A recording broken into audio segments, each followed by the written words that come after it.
चार वर्णाश्रम धर्म तुम में, चारों वेद तुम में। यस्मिन् ऋचः साम यजंसि यस्मिन् प्रतिष्ठिता रत्ना भाविवारा यस्मिन् चित्तम सर्वमोतम प्रजानाम तन्मे मनः शिव संकल्पमस्तु। तुम्हारे भीतर ही चारों वेद है, तुम्हारे भीतर ही चार वर्णाश्रम धर्म है, तुम्हारे भीतर ही ये सारा ब्रह्मांड है। यथा पिंडे तथा ब्रह्मांडे, यथा ब्रह्मांडे तथा पिंडे, तुम में सब कुछ है और तुम स्वयं ब्रह्म हो।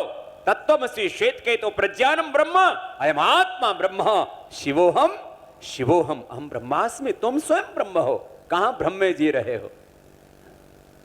इसलिए पूज्य श्रद्धेय वंदनीय प्रातः स्मरणीय वेदमूर्ति हमारे गोविंद देवगिरी जी महाराज मात्र एक कथाकार नहीं, एक प्रवचनकार नहीं है, मात्र वेदों के ज्ञाता और उद्गाता ही नहीं है, यह हमारे उस ऋषि परंपरा के, वेद परंपरा के मूर्त स्वरूप है। मैं इसलिए इनके प्रति अत्यंत श्रद्धा भाव रखता हूं, बड़े भाई के रूप में, गुरु के रूप में, अपने एक वरिष्ठ के रूप में, एक अभिभावक के रूप में इनको बहुत श्रद्धापूर्वक मानता हूं। मेरा 99% ऐसे किसी कार्यक्रमों में आप देखते होंगे, अक्सर मुझे लोग फॉलो करते हैं, क्योंकि 1 करोड़ से ज्यादा लोग तो मेरे फेसबुक ट्विटर पर फॉलोअर्स, टीवी पर भी मुझे लोग फॉलो करते हैं, फेसबुक ट्विटर पर भी फॉलो करते हैं। लेकिन चाहे ये संख्या की दृष्टि से बहुत बड़ा कार्यक्रम नहीं है, लेकिन गुणवत्ता की दृष्टि से, उत्तरदायित्व की दृष्टि से, भारत के भविष्य की दृष्टि से यह भारत का मूल कार्यक्रम है, इसलिए मैं यहां पर आया। और हम वेद धर्मी हैं। वेद धर्म, ऋषि धर्म, योग धर्म, यह हमारा मूल धर्म है। और हम सब आर्य। आर्य कौन है?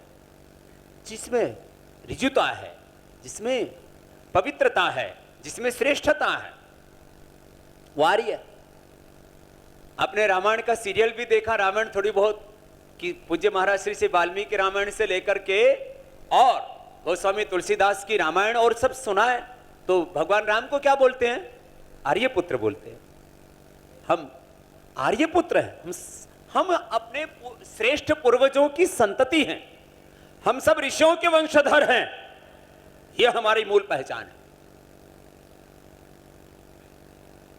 आइडेंटिटी क्राइसिस बोलते हैं। बोलो आजकल पहचान का प्रश्न हो गया है। अरे हमारी आइडेंटिटी है, वेद हमारी पहचान है, हमारी पूर्वज ऋषि हमारी पहचान है, और उन्हीं के पथ पर हमें आगे बढ़ना है। ये एक संदर्भ मैंने कहा आपसे, इसलिए मैं एक भजन गाया करता हूं। मेरे साथ आप भी मिलके गाओ। हमें कैसा बनना है और किन के पथ पर चलना है? भगवान आर्यों को ऐसी लगन लगा दे, भगवान आर्यों को ऐसी लगन लगा। ये तो सब गा रहे, पीछे वालों को कोई टेक्निकल प्रॉब्लम है क्या गाने में? सब बोल। भगवान आर्यों को ऐसी लगन लगा दे, अब ऐसी लगन लगा दे, वैदिक धर्म की खातिर, वैदिक धर्म की खातिर मिटना इन्हें सिखा दे, वैदिक धर्म की खातिर मिटना इन्हें सिखा दे, भगवान आर्यों को। और कैसा बनना? फिर राम कृष्ण निकले घर घर गली गली से, फिर राम कृष्ण निकले घर घर गली गली से। हमी को राम बनना, हमी को कृष्ण बनना है। गौतम, कणाद, जैमिनी, पाणिनि, पतंजलि, विवेकानंद और दयानंद, वेदव्यास हमें स्वयं बनना पड़ेगा। फिर राम कृष्ण निकले घर घर गली गली से, फिर राम कृष्ण निकले घर घर गली गली से, फिर राम कृष्ण निकले घर घर गली गली से, फिर राम कृष्ण निकले घर घर गली गली से। अर्जुन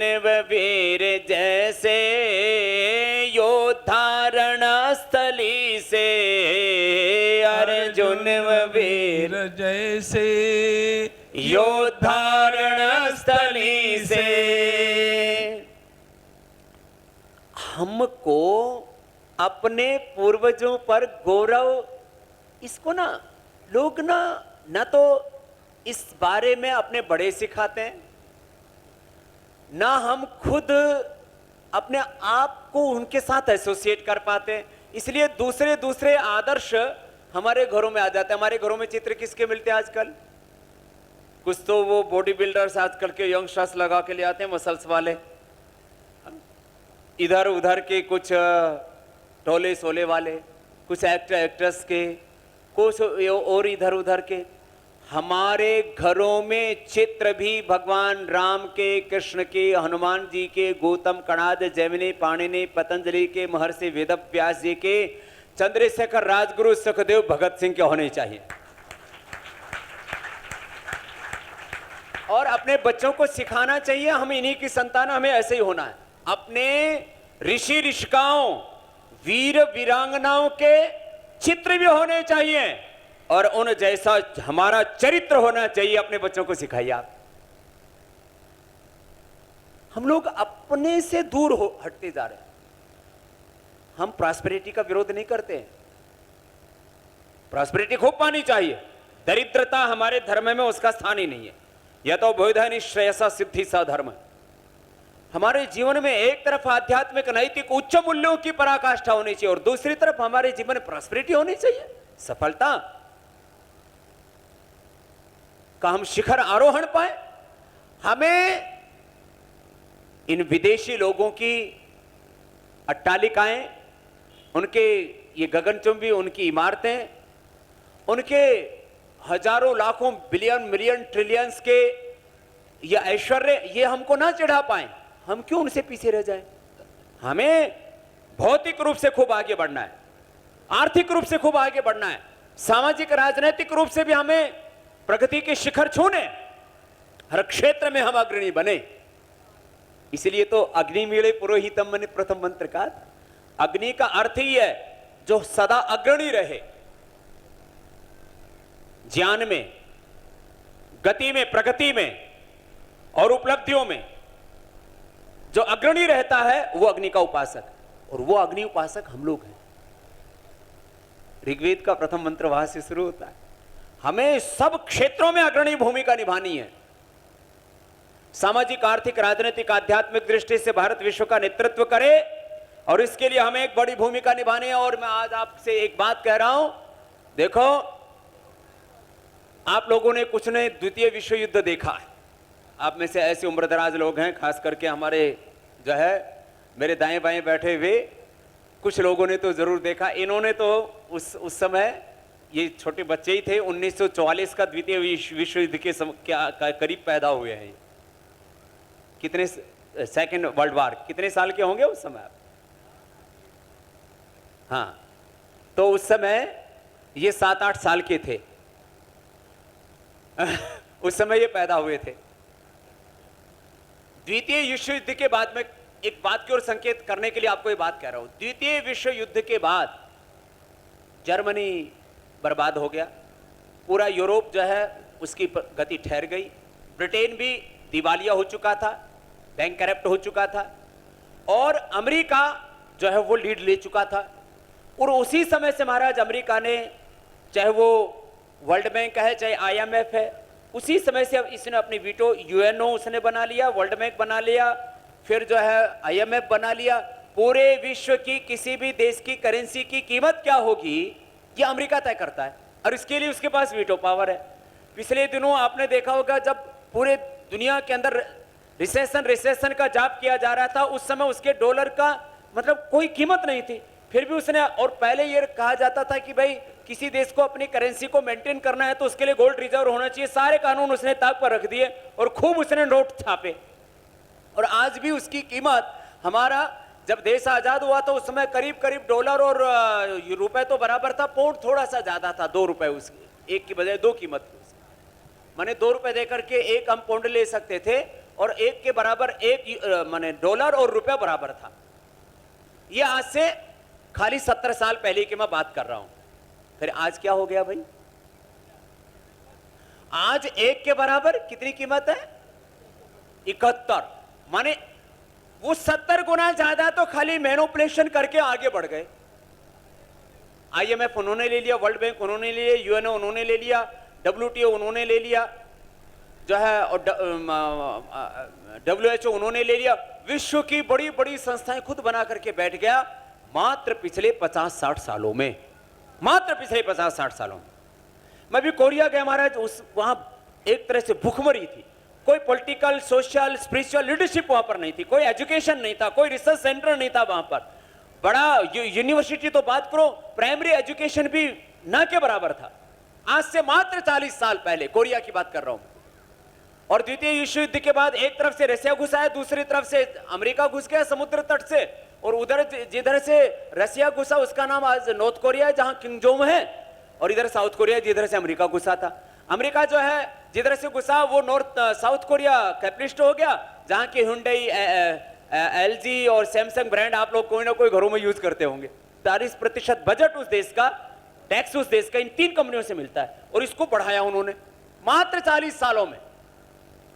40-50 सालों में उस देश ने अपने आप को उठाया, अपने आप को आगे बढ़ाया, और आज साउथ कोरिया पूरी दुनिया में छाया हुआ है। एक छोटा सा देश जहां पर 70% पहाड़ी प्रदेश है और वहां पर कोई मिनरल नहीं है। हमारे यहां तो अकूत धन संपदा है, सोना चांदी हीरे मोती, और क्या नहीं है हमारे इस हिरण्यगर्भा, इस धरा के अंदर। हम तो वेद मंत्र भी पढ़ते हैं, हिरण्यगर्भा समवर्तताग्रे भूतस्य जाता पति रेखा आसीत। ये हिरण्यगर्भा हमारी धरा, इसमें सब कुछ है। कोरिया में जहां कुछ नहीं था, अभी भी उस देश के अंदर खाने के लिए पूरा अनाज नहीं होता। ये हाल जापान का है। द्वितीय विश्व युद्ध के समय पूरी तरह से तबाह हो चुका था, इसलिए जो भी जापान में बच्चा पैदा होता है उसको हिरोशिमा नागासाकी तीर्थ यात्रा की तरह लेकर के जाते हैं। हमारे यहां पर सम्मान और स्वाभिमान, आत्मगौरव का भाव, जो सेल्फ प्राइड जिसको बोलते हैं अंग्रेजी के अंदर, वो आत्मगौरव वो विस्मृत सा हो गया। जो राष्ट्र दुनिया को दिशा देने वाला था, वर्ल्ड का प्रथम education system, health judiciary system, taxation system, family system, पूरे वर्ल्ड का प्रथम रिसर्च अनुसंधान जिस धरा पर हुआ, जिस धरा पर प्रथम ज्ञान का अवतरण हुआ, वेद का अवतरण हुआ, और हजारों लाखों करोड़ों वर्ष पुरानी जो संस्कृति के 1,96,08,53,119 वर्ष पुराना हमारा गौरव, अब पूरी दुनिया में अब कैलेंडर किसका चलता है? अब कैलेंडर हमारे यहां पर भी अब 2019 बोलते हैं। 2019 साल पहले थारे बाप दादा पैदा हुए थे। गौतम कड़ा, जमनी, पाणिनि, पतंजलि, रामकृष्ण, हनुमान पैदा हुए थे। 2019 साल पहले ईसा मसीह पैदा हुए थे, ऐसे लोगों की मान्यता है। मैं किसी का दिल दुखाना नहीं चाहता, क्योंकि उसका कोई इतिहास नहीं मिलता है। जो लोग हमसे एविडेंस मानते हैं कि राम हुए कि नहीं हुए, कृष्ण हुए कि नहीं हुए, हनुमान जी हुए कि नहीं हुए, गौतम कड़ा, जमनी, महर्षि वेदव्यास हुए कि नहीं हुए, अरे हमारे तो 4 वेद प्रमाण है वेदव्यास जी के। हमारे तो ऋग यजु साम से लेकर के सारी परंपराएं हमारे पास प्रमाण है। अब तुम बताओ कि जो है ईसा मसीह हुए कि नहीं हुए, इसका क्या प्रमाण है? प्रोफेट मोहम्मद साहब हुए कि नहीं हुए, नबी हुए कि नहीं हुए, इसका क्या प्रमाण है? हम तो किसी से प्रमाण नहीं मांगते। लेकिन 500 साल तक महाराज, आज से 1500 साल पहले के किसी भी कोई शिलालेख में, किसी भी साहित्य में, पुस्तक में कहां किसका उल्लेख है? मैं एक बात कहूंगा तो थोड़ी कंट्रोवर्शियल हो जाएगी, लेकिन मैं कहता हूं उन्होंने पूरी दुनिया के समय को, काल को अपने कब्जे में कर लिया। हम लोग भी अपने चैत्र वैशाख ज्येष्ठ आषाढ़ अपनी कालगणना भी भूल गए। खाली पूरी दुनिया में शायद ये नेपाल देश है जहां पर चैत्र वैशाख ज्येष्ठ आषाढ़ माने प्रथमा द्वितीय तृतीय आदि तिथियां जो है भारतीय कालगणना माने ऋषियों के अनुसार कालगणना, वैदिक कालगणना केवल थोड़ी बहुत होती है, तो वो भी विक्रमादित्य के समय से नेपाल में होती है। हमारा कैलेंडर भी बदल गया। 2000 साल में हम सब सिमट गए। हमारे अपने आदर्श भी बदल गए। हमारे अपने जो आइकॉन्स हैं वो सब चेंज हो गए। हमारी आइडेंटिटी, हमने अपनी पहचान तक भुला दी। अभी हम कहां खड़े? मैं कह रहा, जो जिस जापान के अंदर कुछ नहीं था वो पूरी दुनिया में आज आगे बढ़ रहा है। जिस कोरिया के पास कुछ नहीं था, बर्बाद हो चुका था कोरिया कुछ नहीं था, हमारा सब कुछ, उसके करीब 80% जंगल तो जापान वालों ने काट लिए थे। पहले वहां जापान का कब्जा था। जापान अलग तरह से आगे बढ़ रहा था, और इधर से चीन और अमेरिका और रूस जो है अलग तरह से आगे बढ़ रहे थे। भारत 18वीं शताब्दी तक भारत से बड़ी कोई दुनिया में आर्थिक, राजनीतिक, सामाजिक, आध्यात्मिक शक्ति नहीं थी। मात्र 200 साल पहले की बात कर रहा हूं, 2000 साल पहले की बात नहीं कर रहा हूं। 200 साल पहले जो देश दुनिया का सिरमौर था, उसको हमने खुद अपने कर्मों से उसको कुचल दिया, रोन दिया, खत्म कर दिया। एक तरह से हमने अपने आत्मगौरव को अपने पैरों के नीचे खुद कुचलाया। मैं इसको यवनों को, मुगलों को, अंग्रेजों को इसको दोषी अपराधी नहीं मानता हूं, मैं तो कहता हूं खुद हम अपराधी। वेद को अंग्रेजों ने खत्म किए क्या? योग को अंग्रेजों ने खत्म किया? हमारा सम्मान, स्वाभिमान, अरे हमने अपने आप खत्म कर लिया, अपने आप को, अपने आप लड़ने लगे। मैं एक सन्यासी हूं, मुझे महाराज 15 साल तो इस बात के लिए स्पष्टीकरण देना पड़ा कि मैं काम क्यों करता हूं। मेरे से सब बोले आप सन्यासी हो, कितना काम क्यों करते हो? और क्या निकम्मा होकर के बैठ जाओ? बोले आप सन्यासी होकर के इतना काम क्यों करते हो? योग का, आयुर्वेद का, उद्योग का, इतना पुरुषार्थ क्यों करते हो? सन्यासी, अरे सन्यासी योगी और कर्मयोगी नहीं होगा तो कौन होगा? हम लोगों ने पुरुषार्थ को बुला दिया। भारतीय संस्कृति को यदि एक शब्द में कहें तो क्या है? पुरुषार्थ चतुष्ट है। पुरुषार्थ चतुष्ट है।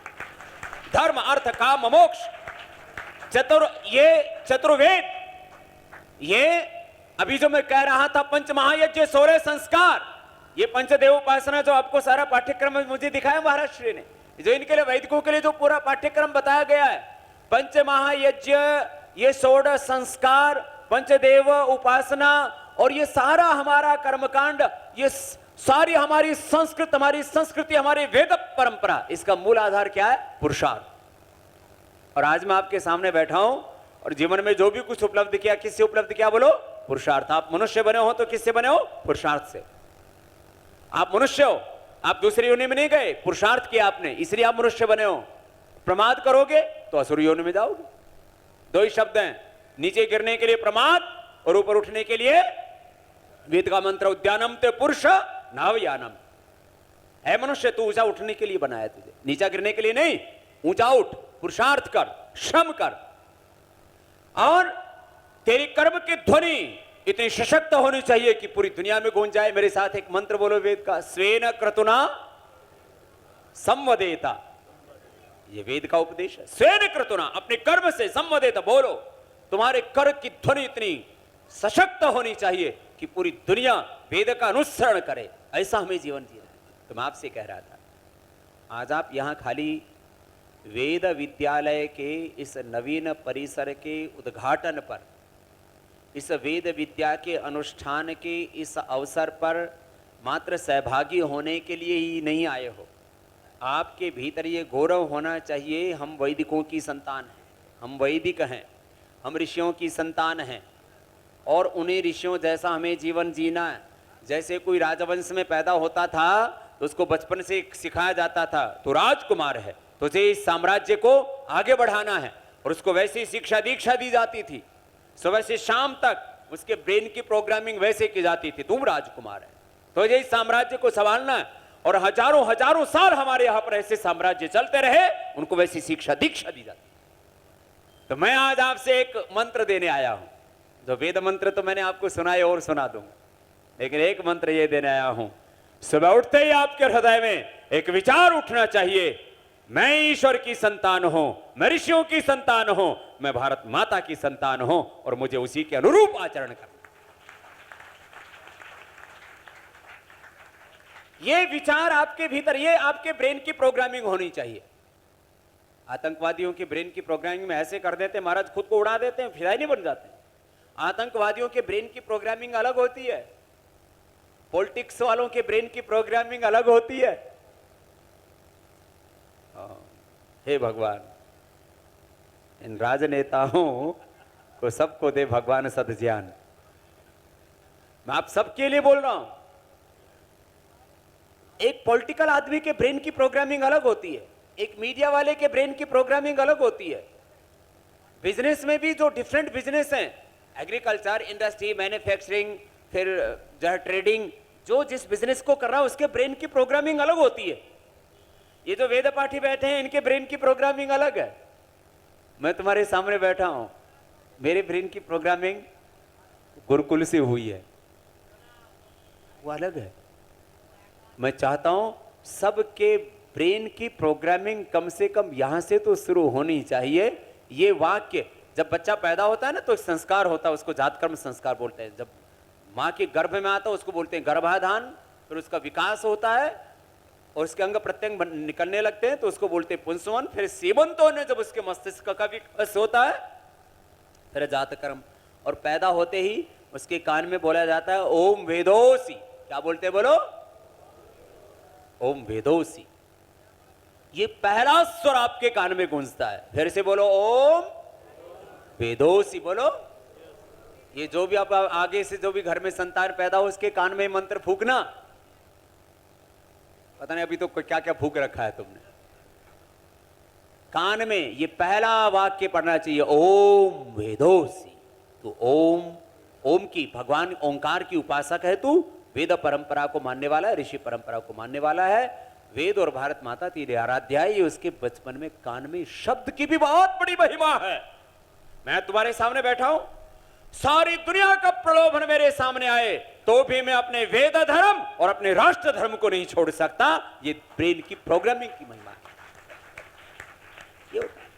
ऐसा विचार आप अपने बच्चों को, इसलिए मैं आज कह रहा हूं आपसे ये मंत्र लेकर के जाओ कान में। ओम वेदों से अपने बच्चों के कान में बोला करो। जब बच्चे पैदा होते हैं उनकी जिह्वा पर ओम लिखा करो। सोने चांदी की कोई जो भी सलाह का मिल जाए, नहीं तो अपना जो भी तृणमूल मिल जाए। तृणमूल कांग्रेस का नहीं बोल रहा हूं मैं, कोई लोगों के दिमाग बड़े आगे तक चलते हैं। तो जो है मैं आपसे ये कह रहा था कि आपको ये बोध होना चाहिए मैं वेद परंपरा में पैदा हुआ हूं, मैं ऋषि परंपरा में पैदा हुआ हूं, मेरे पूर्वज कौन है, मैं वैदिक हूं। और इस परंपरा को अपने बच्चों को सिखाओ। वेद का सामान्य बोध सबको होना चाहिए। विशेष बोध के लिए यह वेद विद्यालय, सामान्य बोध सबको होना चाहिए। इसलिए अभी जावड़ेकर साहब भी बोल रहे थे, पिछले दिनों जो है अमित शाह जी आए, उन्होंने भी कहा, मोदी जी ने भी बोला कि हम ये भारतीय शिक्षा बोर्ड बनाएंगे जिससे कि कम से कम सामान्य बोध वेदों का भारत के प्रत्येक नागरिक को हो जाए, ऐसा उन्होंने संकल्प व्यक्त किया। अब इसको भी मूर्त रूप देने के लिए महाराज जी को थोड़ा सा और तपस्या करनी पड़ेगी। और हमारा विश्वास है कि आज अपने देश में जो एजुकेशन सिस्टम चलता है उसका जो थॉट प्रोसेस है, उसकी जो आइडियोलॉजी प्रिंसिपल्स हैं, वो सारे के सारे मैकाले के बनाए हुए हैं। हम चाहते हैं कि मैकाले की शिक्षा पद्धति का अब अंत होना चाहिए और भारतीय शिक्षा पद्धति का इस देश में प्रचार प्रसार होना चाहिए। हमारे बच्चों को वेद परंपरा क्यों नहीं जानूं? हमें science, mathematics, physics, chemistry, management, history सब पढ़ाना है हमको। वर्ल्ड लैंग्वेजेस हमको पढ़नी है, लेकिन न्यू वर्ल्ड के साथ कनेक्टिविटी होनी चाहिए। अपनी जड़ें वेदों से जुड़ी हुई रहनी चाहिए। इसलिए आज आपके संदर्भ सामने मैंने वेद की महिमा को थोड़ा शब्दांतर से कहा है। वेद जो पढ़ लेता है ना, उसके भीतर एक वैज्ञानिक, एक सार्वभौमिक, एक श्रेष्ठ दृष्टि पैदा हो जाती है, जिसको सात्विक दृष्टि कहते हैं। गीता में जिसको दैवी संपद कहा है। अवयम सत्व संशुद्धि ज्ञान योग व्यवस्थित ही दानम दमस्य यज्ञस्य स्वाध्यायस्थ आर्जवम अहिंसा सत्यम क्रोध त्याग शांतिरपैशनम दया भूतेश ललुप्तम मार्द्वम ह्रीर चापलम तेज क्षमा धृति शौचम अद्रोह नातिमानता भवंती संपदम दैवम अभिजातस्य भारत। ये हमारे भीतर होना चाहिए।